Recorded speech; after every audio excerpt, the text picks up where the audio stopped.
এক বাটি স্যুপের জন্য চারিদিকে হাহাকার। একটু খাবার জোগাড় করতে উপত্যকার গাজা শহর ও রাফার বাসিন্দারা মরিয়া। ত্রাণ নিতে যাওয়া ফিলিস্তিনিদের উপর ইসরায়েলি বাহিনী গুলি করার পর থেকে গাজায় খাদ্য সংকট আরও ভয়াবহ হয়েছে।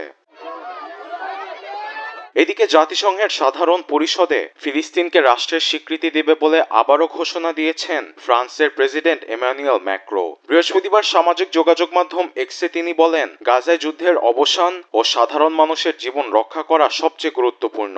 উপত্যকায় শান্তি অর্জনের পাশাপাশি ফিলিস্তিনিদের জন্য বিপুল মানবিক সহায়তা নিশ্চিত করার কথা বলেছেন ম্যাক্রো। একই সঙ্গে হামাসকে আত্মসমর্পণ এবং গাজা পুনর্গঠনের পেছনে জোর দিয়েছেন তিনি।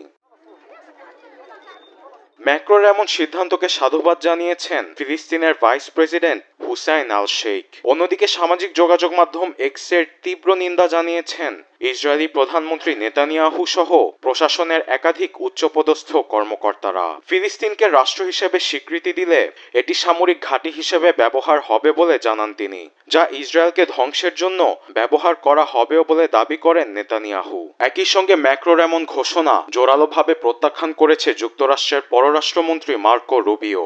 একে বেপরোয়া সিদ্ধান্ত হিসেবে আখ্যা দিয়েছেন তিনি। এদিকে গাজার যুদ্ধবিরতি আলোচনা নিয়েও কোনো অগ্রগতি দেখা মিলছে না। হামাসের প্রস্তাবের পর কাতারের দোহা থেকে প্রতিনিধি দল প্রত্যাহার করেছে যুক্তরাষ্ট্র ও ইসরায়েল। তেল আবিব বলছে,